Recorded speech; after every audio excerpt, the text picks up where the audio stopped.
Je suis Pierre Apollinaire d'Oliançon, le propriétaire du château de Fontaine-Henry, et nous nous trouvons ici dans la chapelle du château. Cette chapelle, j'ai appris récemment, en fin de compte, qu'elle s'appelait à l'origine Notre-Dame du Val-Bunel. Je l'ai appris par un parchemin que j'ai trouvé dans nos archives et qui est daté de 1303. C'est un acte notarié qui fait état de la création d'un hôtel latéral à l'initiative du sieur et de la dame de Tilly, un hôtel latéral dans cette chapelle, dans leur chapelle Notre-Dame du Val-Bunel, et l'hôtel latéral en question était dédié à Saint-Joire, un saint qui est très oublié aujourd'hui. C'est une chapelle qui est très vaste pour une chapelle de château. Il m'est arrivé d'avoir ici des assemblées de plus de 100 personnes. C'est une chapelle qui est dans le style gothique primitif, c'est-à-dire un style gothique très peu ouvragé. On ne parle de gothique que parce que les ouvertures sont en arc brisé et non pas en plein cintre. Donc je redis qu'elle a été construite en 1200.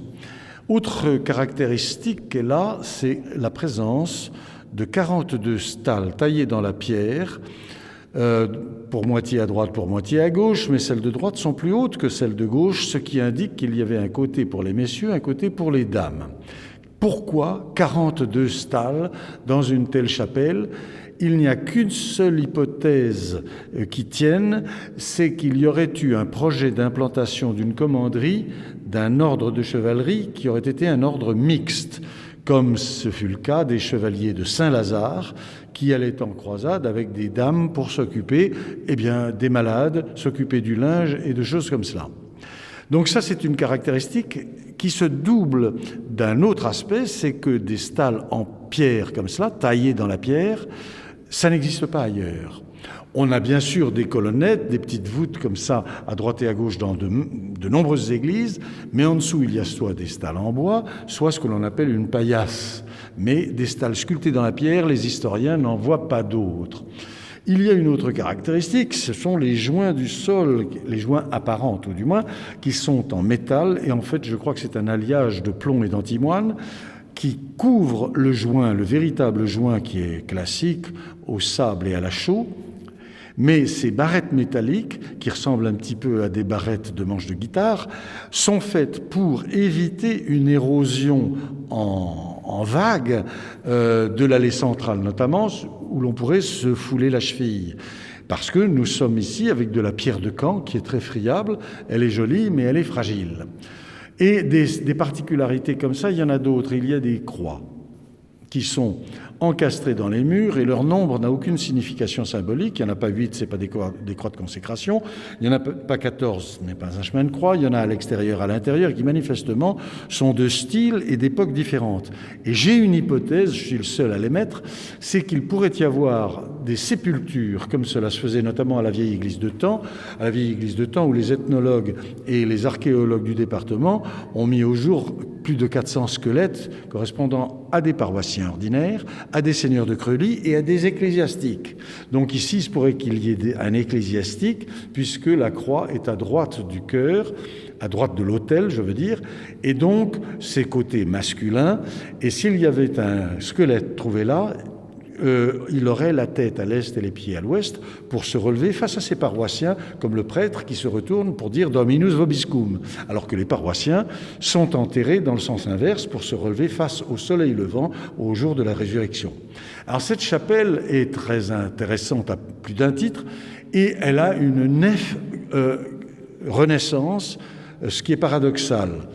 Et en fait, cette nef a été faite en prévision d'un mariage où il y aurait eu une tribune ouvrant sur le chœur, mais finalement, le cardinal de Lenoncourt, qui devait célébrer ce mariage, a préféré ne pas faire ce déplacement et a invité les futurs mariés sous François Ier à venir se marier dans sa cathédrale, qui n'était autre, excusez du peu, que la cathédrale de Reims, cathédrale des Sacres. Donc pour Pierre d'Harcourt et sa fiancée Marie de Lenoncourt, c'était vraiment un bâton de maréchal que de se marier à la cathédrale de Reims, mais les travaux avaient déjà été effectués et on a cette nef Renaissance avec un plafond à caisson avec des fausses clés de voûte pendantes, des chapiteaux à l'antique avec des sculptures, etc., etc. Or, cette chapelle, pendant des dizaines d'années, était d'une humidité absolument effrayante, les pierres s'usaient, se corrodaient, je vous le redis, c'est de la pierre de Caen, donc les pierres devenaient verdâtres, il y avait des remontées capillaires et tout le monde cherchait dans le sol,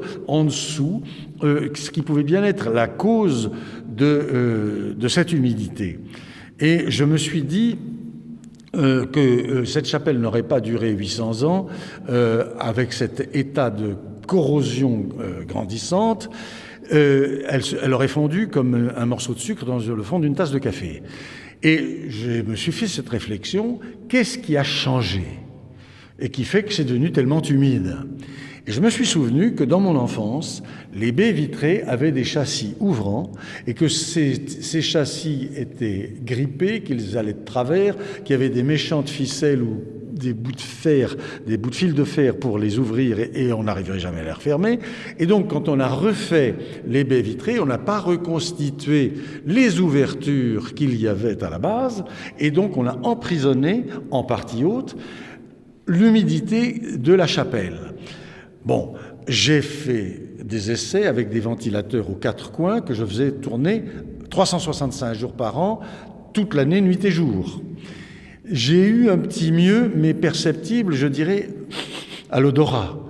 Donc j'ai demandé la permission à la DRAC de faire des canules de circulation d'air au pied des verrières et une spécialiste de Langrune, une maître verrier de Langrune, son nom m'échappe, mais ça va revenir, a fait ces canules parce qu'elle est tout à fait agréée par les monuments historiques.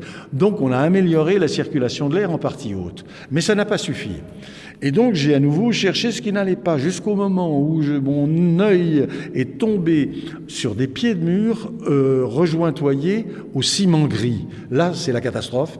Le ciment gris bloque l'humidité, donc l'humidité, au lieu de s'évaporer, elle va dans la pierre. Et elle corrode la pierre, elle l'esquinte, et mes pierres, à certains endroits, ressemblaient à des plateaux d'huîtres. C'était accidenté et c'était vert. Donc là, j'ai appelé l'architecte des Bâtiments de France, Jean-Charles Desèze, j'ai appelé la DRAC, et on a eu un chantier de restauration des pieds de mur. On a changé les joints des pieds de mur à l'extérieur, on a refait les enduits entre les colonnettes des stalles et on a refait les allèges sous les stalles proprement dites. Et la DRAC a demandé également que l'on fasse un drainage périphérique de telle sorte que l'eau de ruissellement ne vienne pas sous les murs mouiller les fondations de la chapelle, mais que ça parte vers le coteau et que ça s'évacue en coulant.